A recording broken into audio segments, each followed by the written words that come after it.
all of you in this room, and also those who are watching remotely.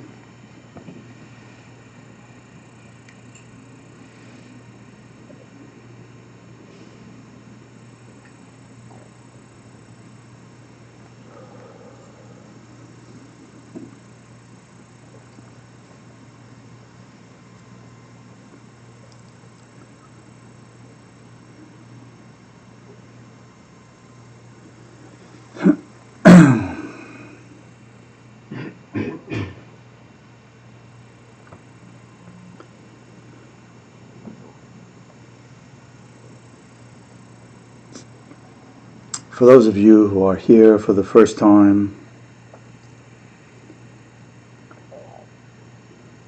a special welcome for you. Today is our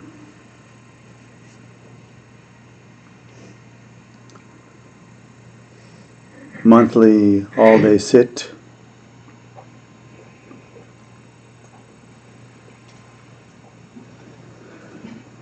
And we will have 3 sessions of practice this morning, leading up to the lunch break.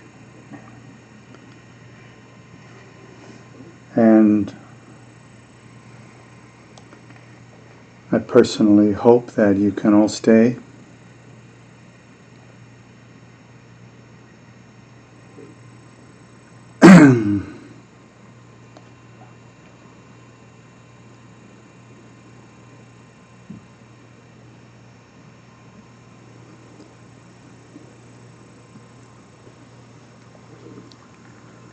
We always begin our meditation with the meditation and contemplation on going for refuge and generating the enlightened mind.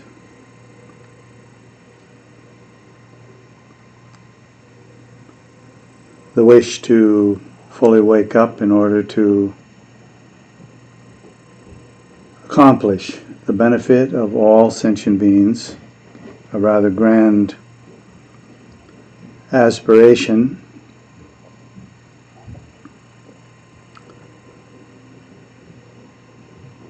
Meant to be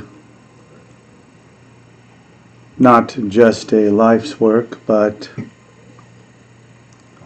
life's work in the plural of many lives.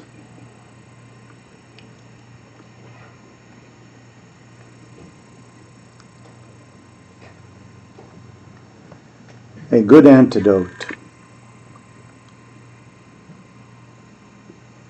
to the wish, the attachment, to accomplish our own benefit quickly.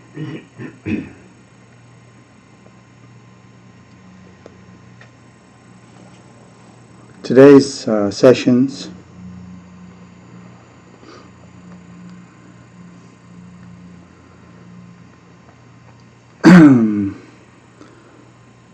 are organized in a manner of a theme.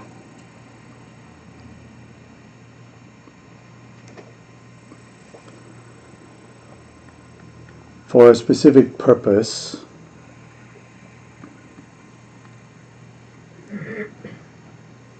And the purpose is one that we have explored before and will be our focus today.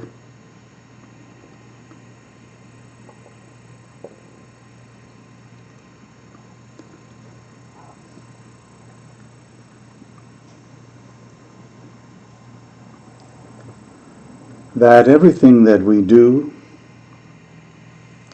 with our speech, with our bodies, and with our minds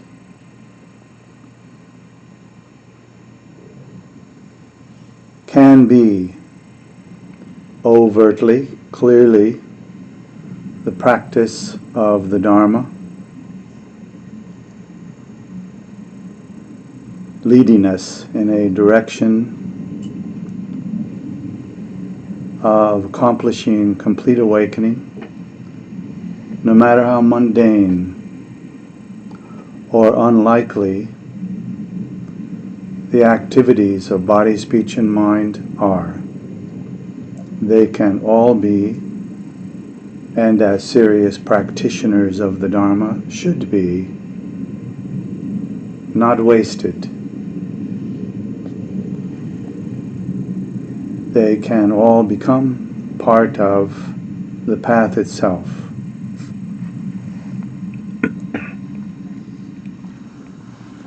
And so the invitation today is to make a special effort in that direction.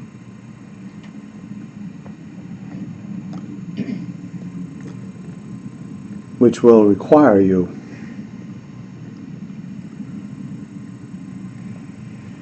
in some cases to ponder, contemplate some things which are joyous, empowering, delightful, and sometimes scary.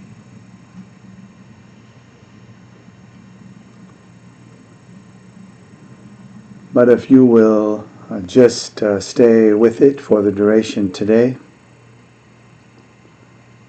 perhaps by the end of the day, this afternoon when we finish, 4:30, you might see how all the pieces can fit together in such a way that you can recreate the picture over and over again.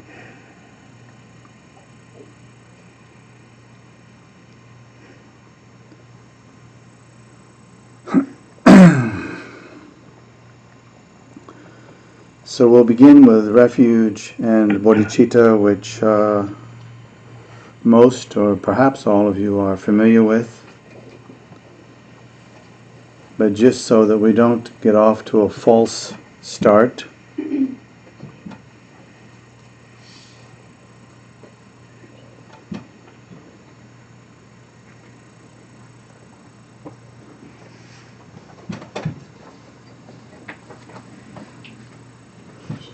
we begin by understanding, contemplating, pondering how it is.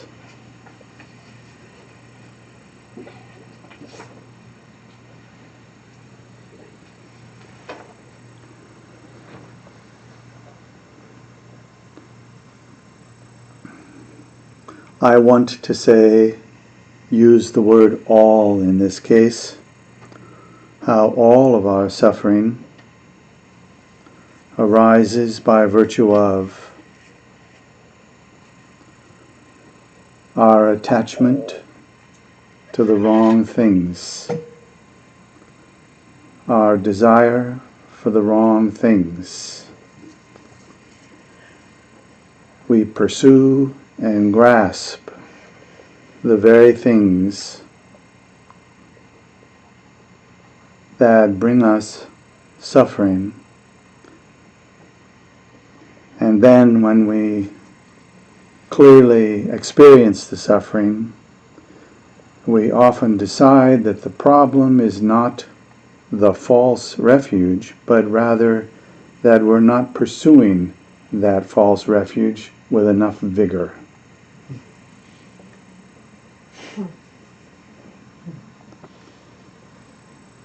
And so we increase our efforts until the suffering is so intense that we do a kind of reset and start the process over. So the first thing we do is recognize this phenomena.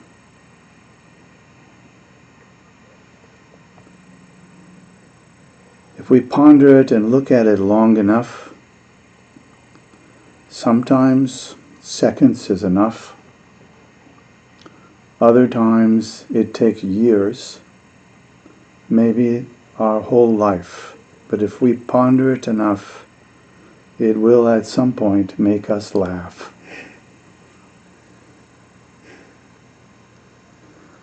We're shooting for the laughter this afternoon at the latest.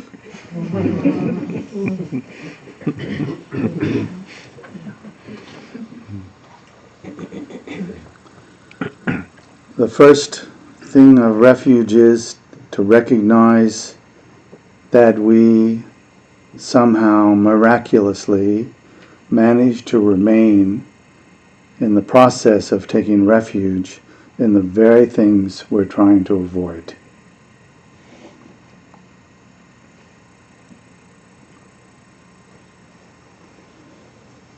The antidote is to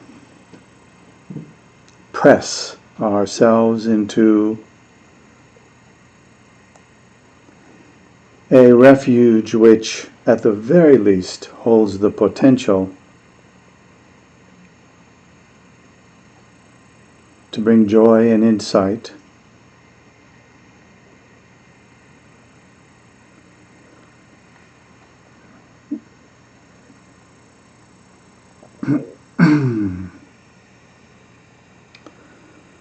and that refuge, the formal refuge, is to turn to refuge in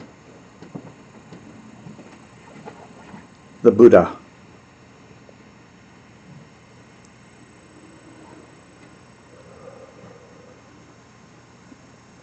And the Buddha here can be any of a number of things that you feel comfortable with.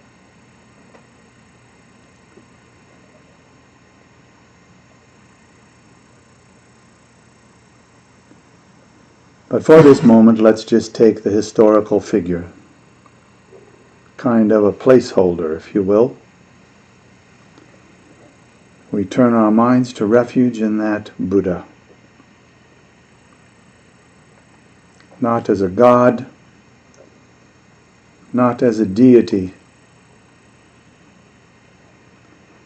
but just for now as the recollection of a great being who overcame the false refuges that we all so dearly hold and rose above them. So in other words, we're taking refuge in an example. Not a bad start.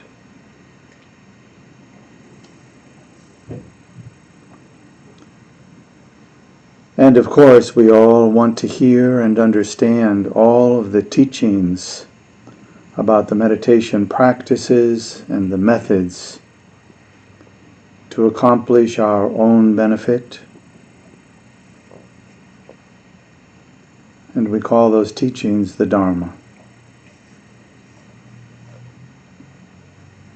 And because we are human beings,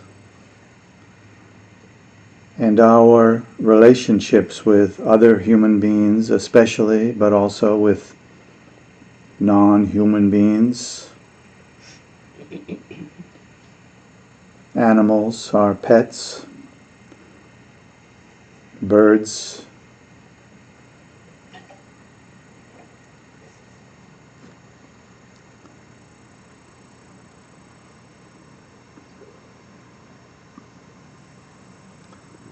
so we form naturally communities. There are rare few who can withstand not being in community of some kind.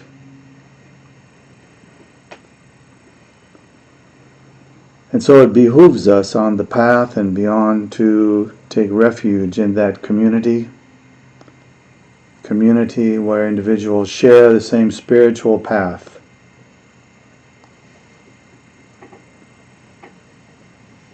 Provide everything from ordinary comforts all the way to sharing realization on the path teaching each other the methods, tried and not tried, succeeding and failing at all those things. So we turn our minds to refuge in the Buddha, the Dharma, and the Sangha.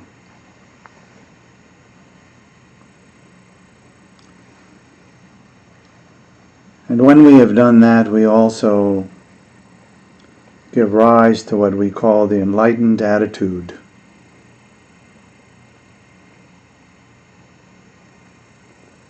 The enlightened attitude.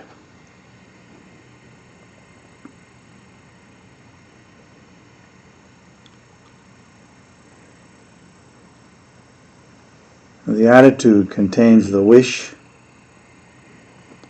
to accomplish our own realization, which is our own benefit. But accomplishing realization means that we are becoming more skillful, more capable of accomplishing or aiding the accomplishment of enlightenment for others.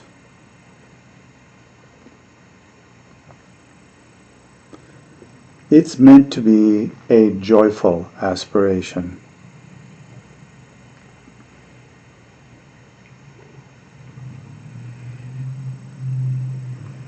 So we'll begin this morning then by first reciting the refuge and bodhicitta prayer 3 times together.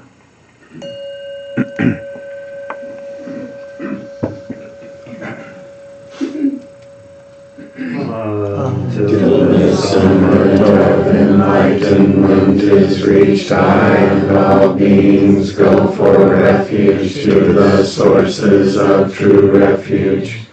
I will now practice the absorption of calm abiding in order to release all beings from their particular suffering and establish them in lasting peace and happiness. Until the summit of enlightenment is reached, I and all beings go for refuge to the sources of true refuge.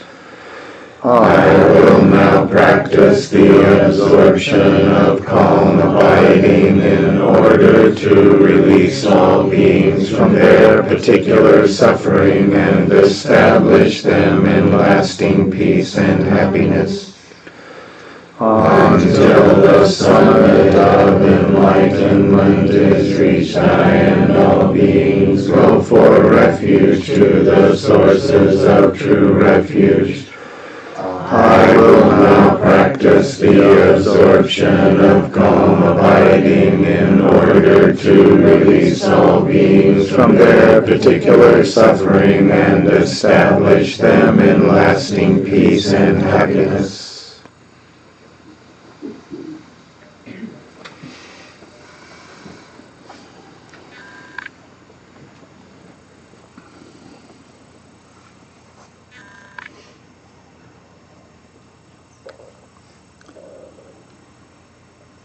Now the meditation practice called calm abiding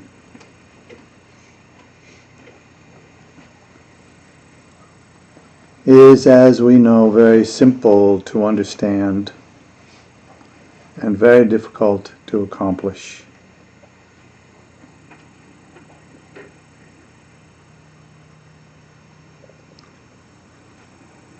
In the practice of calm abiding, we put our awareness upon some object, external, solid object, or a visualized object, or even a bodily sensation, and more. Calm abiding is the ability to remain still and awake all circumstances. The latter is the difficult part. That awake in all circumstances business.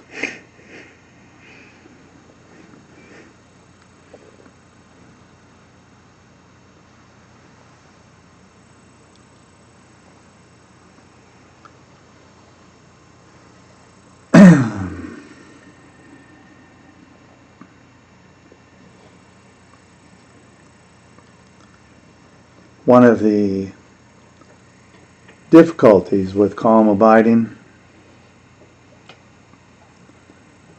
is that often it's not interesting.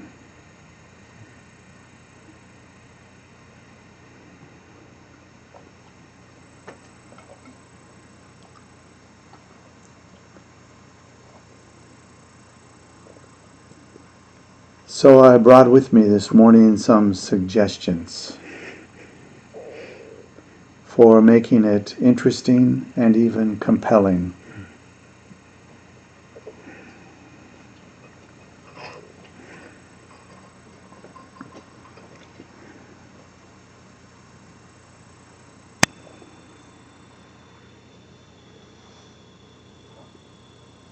So we'll begin with the first one.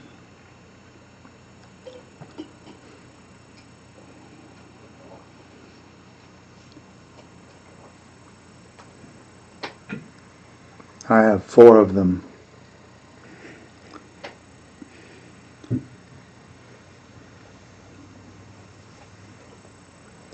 They're meant to be interesting enough such that you'll feel compelled to come back after lunch.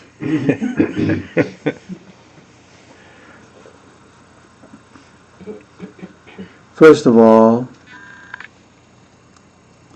it should be easy for every one of us to acknowledge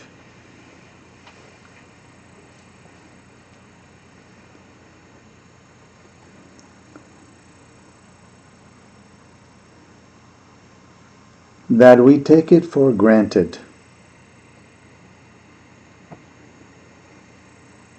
most of the time when we are reasonably healthy.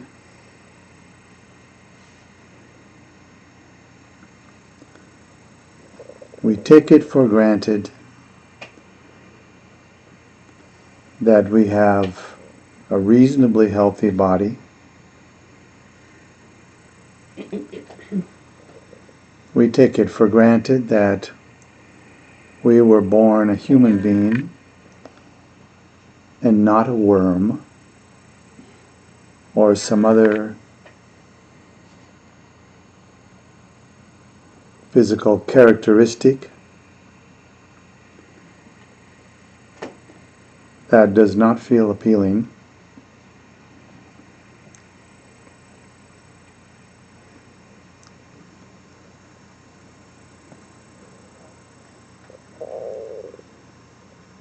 When we contemplate the teachings of the Dharma, the contemplation itself, at its best, should be a kind of investigation. Investigating our understanding of the teaching. Investigating whether or not we are benefiting by the teaching, or whether or not we feel confident that we understand the teaching.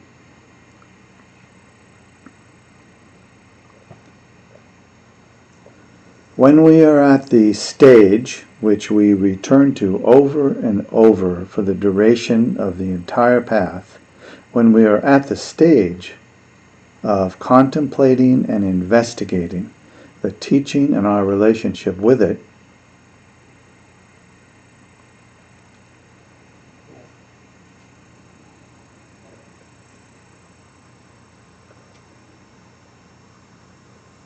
we are laying the ground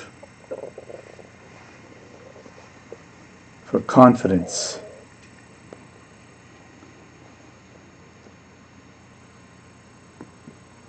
confidence in the path in general,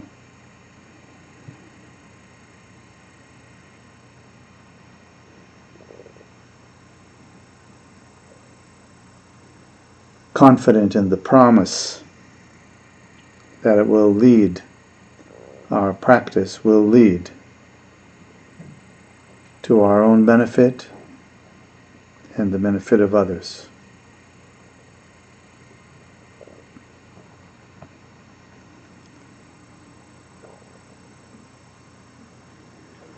One of the great obstacles, as we mentioned first, is that false refuge business.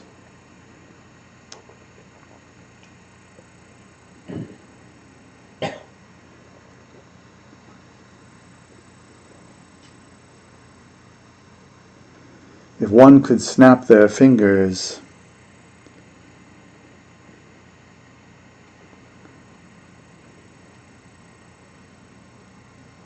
and effectively decide not to go for that false refuge, we would be way ahead. But it's so difficult.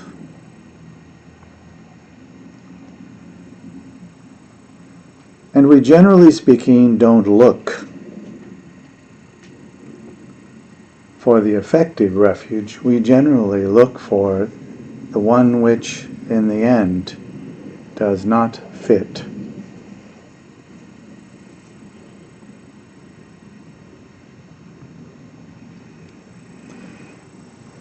So there are, in the context of great teachings on the Dharma,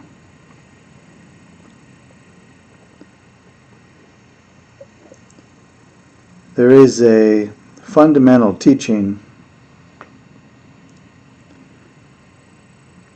which, generally speaking, we say one should engage in for the duration of their entire life until full enlightenment, even though it also happens to be a bedrock contemplation.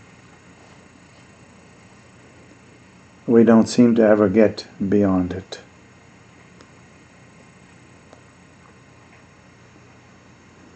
So therefore, best to enjoy it. And that teaching is on what we call the four thoughts. Sometimes they're called the four mental turnings.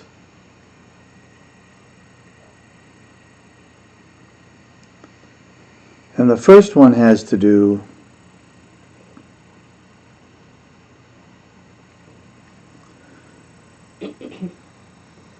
with what we could call, in a kind of negative way, a lack of appreciation for what we have.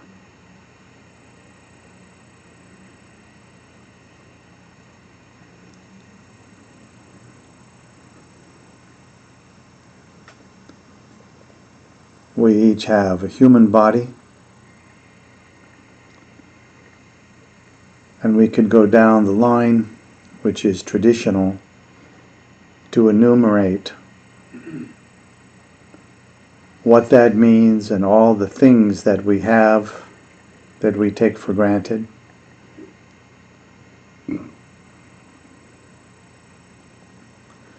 And we're all very smart, educated, and so on, and so we figure it out rather quickly.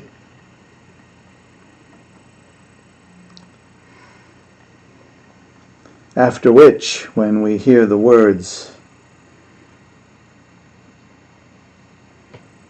the four thoughts that turn the mind, we are like Pavlov's dog.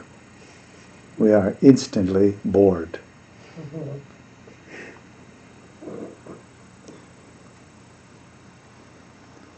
And we say that is not the right response.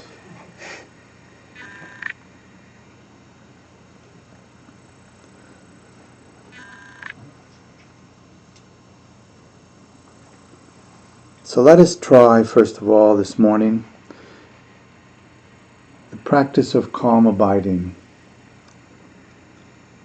placing our awareness upon various alternative possibilities that we are grateful did not occur.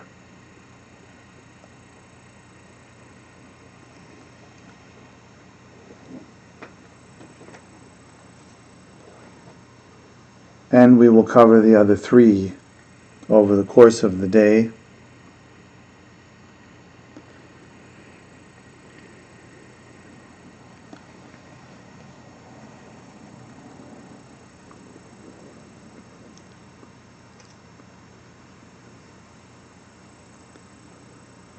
The best way,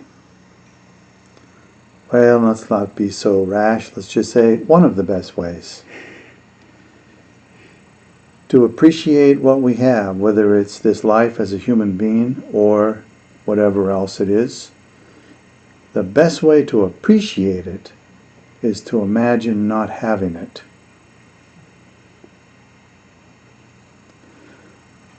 And one thing we should be really good at as Buddhists is imagining. We are professional imaginers, especially in the higher altitude of the Vajrayana. We are professional imaginers. We can imagine the unimaginable and live in that space. So this morning now, before our first break, I'd like you to imagine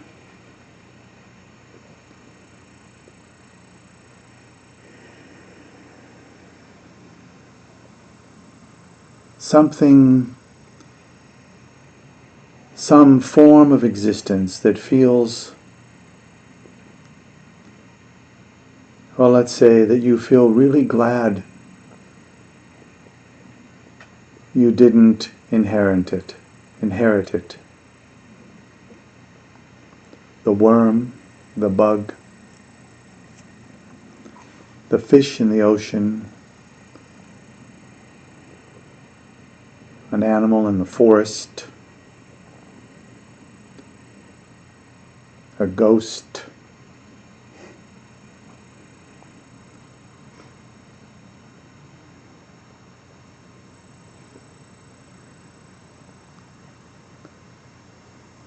or a human form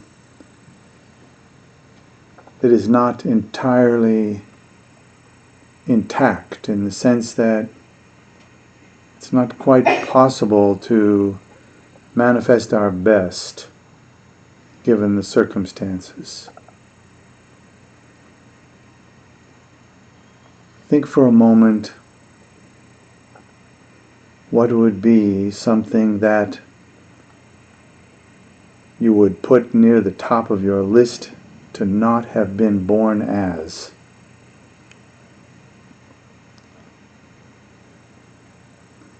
And don't get superstitious on me.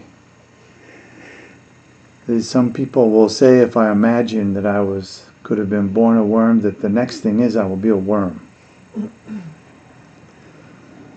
So far, we've never even heard a rumor of such a thing, but it would be pretty exciting. Just take 10 minutes. Imagine a form of life that you are so grateful to have not had, even though you're also not very grateful for being a human.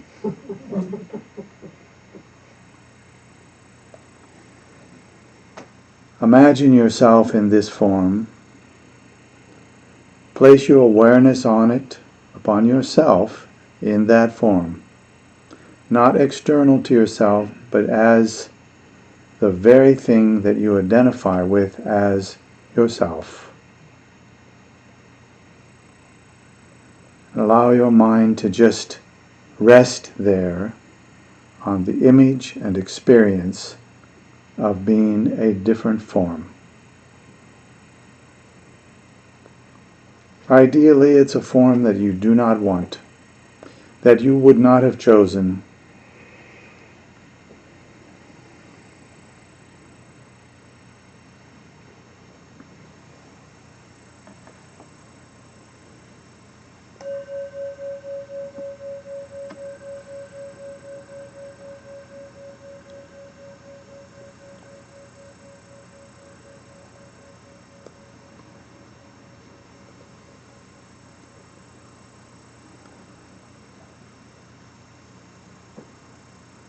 Treat the contemplation as a meditation with shamatha, calm abiding. Hold your awareness on the imagination of the form you have taken.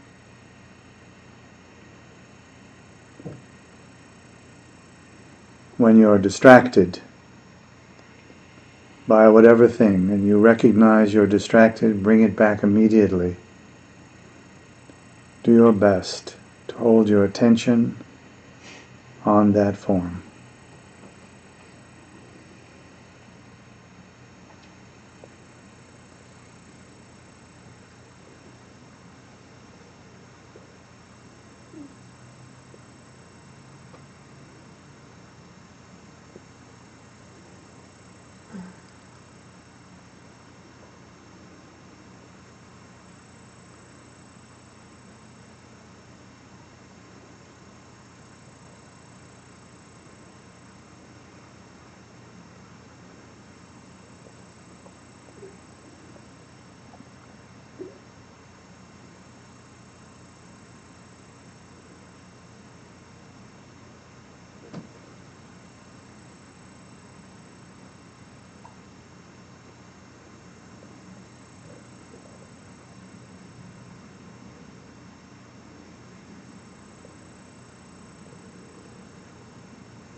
Now, take a couple of minutes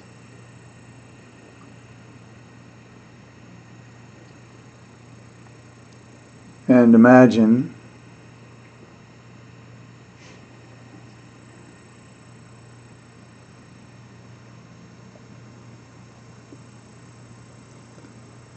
that you were born as a human being,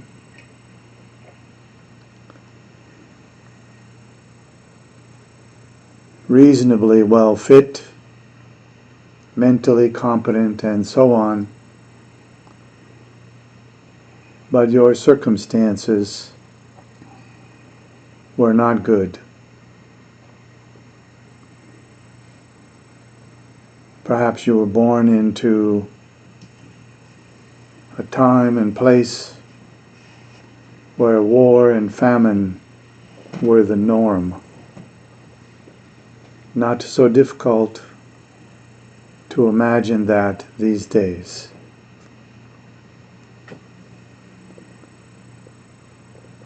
So just for a couple of minutes, place your awareness upon that prospect.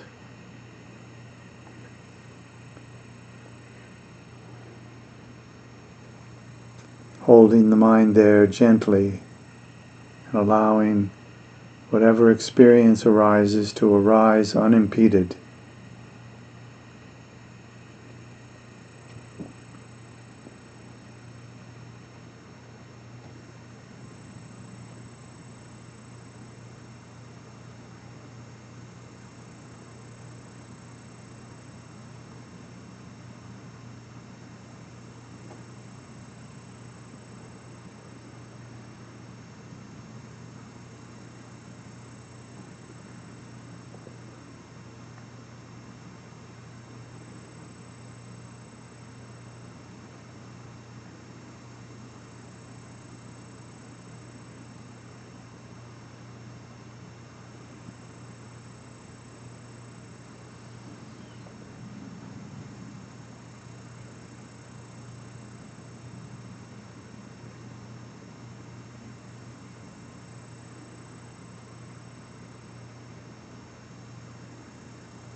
And then,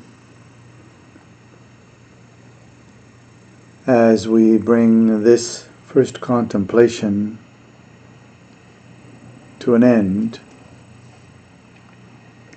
allow your mind again to rest for a few moments,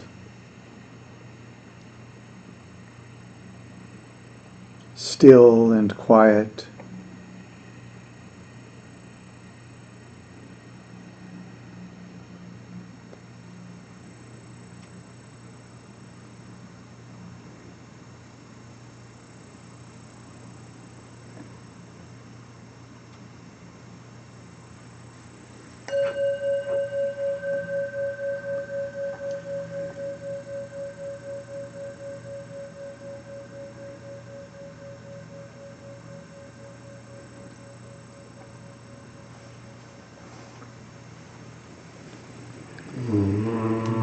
By this virtue may I quickly realize Mahamudra and establish all beings without exception in this state.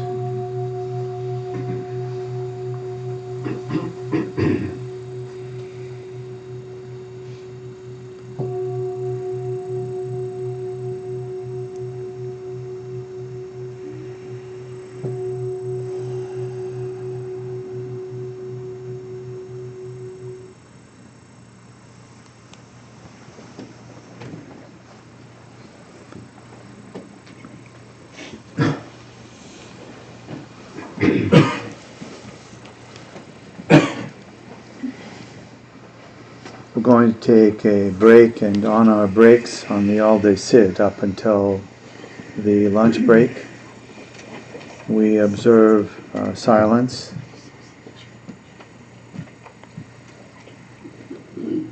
So we'll take about a 15-minute break now.